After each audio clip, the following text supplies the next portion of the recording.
Pembacaan dari Putra Siram.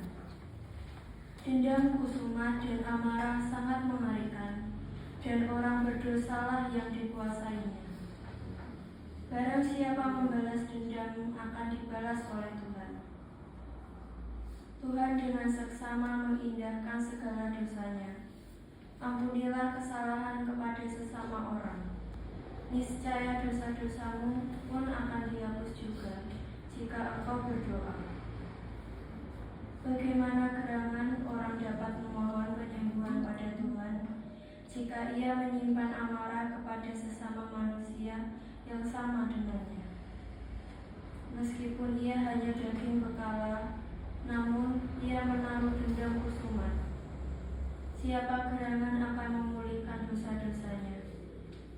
Ingatlah akan akhir hidup dan hentikanlah permusuhan. Ingatlah akan kebusukan serta maut dan hendaklah setia kepada segala perintah.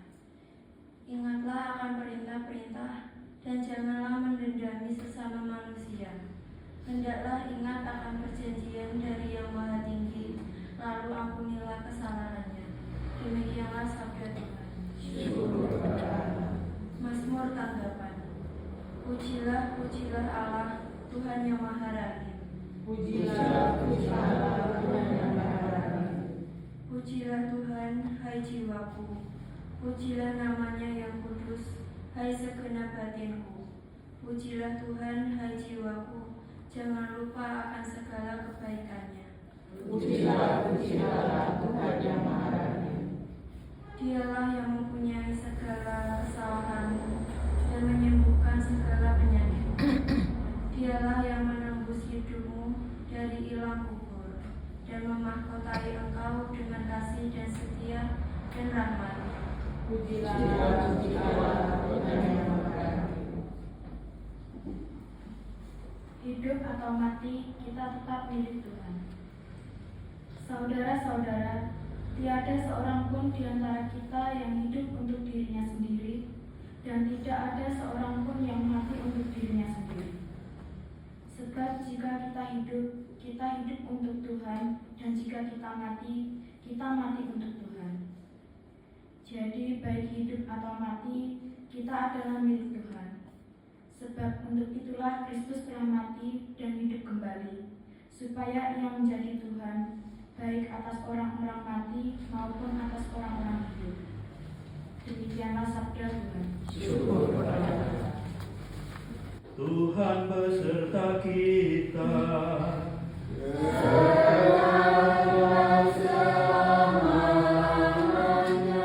Inilah Injil Yesus Kristus menurut Matius.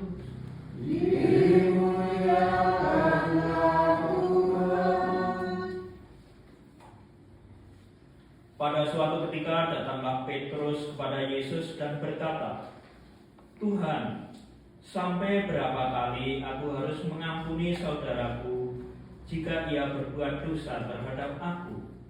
Sampai 7 kali?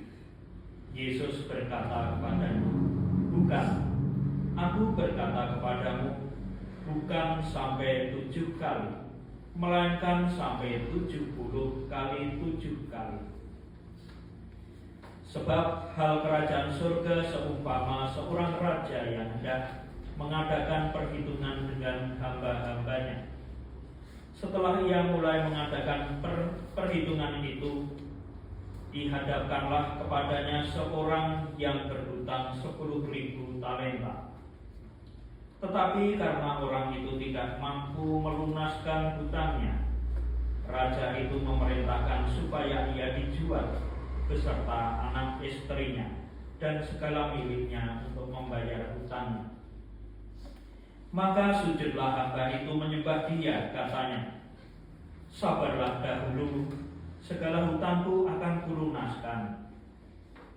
Lalu tergeraklah hati raja itu oleh belas kasihan akan hamba itu, sehingga ia membebaskannya dan menghapuskan hutangnya. Tetapi ketika hamba itu keluar, ia bertemu dengan seorang hamba lain yang berhutang 100 dinar kepadanya. Ia menangkap dan mencekik kawannya itu, katanya, bayar hutangmu. Maka sujudlah kawannya itu dan memohon kepadanya, sabarlah dahulu, hutangku itu akan kulunaskan. Tetapi ia menolak dan menyerahkan kawannya itu ke dalam penjara sampai dilunaskannya hutang. Melihat itu, kawan-kawannya yang lain sangat sedih, lalu menyampaikan segala yang terjadi kepada tuan mereka. Raja itu menyuruh memanggil orang itu dan berkata kepadanya, "Hai hamba yang jahat, seluruh hutangmu telah kuhapuskan karena engkau memohonkannya kepadaku. Bukannya engkau pun harus mengasihani kawanmu seperti aku telah mengasihani engkau?" Maka marahlah tuannya itu dan menyerahkannya kepada Al-Hujju sampai ia melunaskan seluruh hutang. Maka Bapakku yang di surga akan berbuat demikian juga terhadap kamu masing-masing, tidak mengampuni saudaramu dengan segenap hati. Demikianlah Injil Tuhan.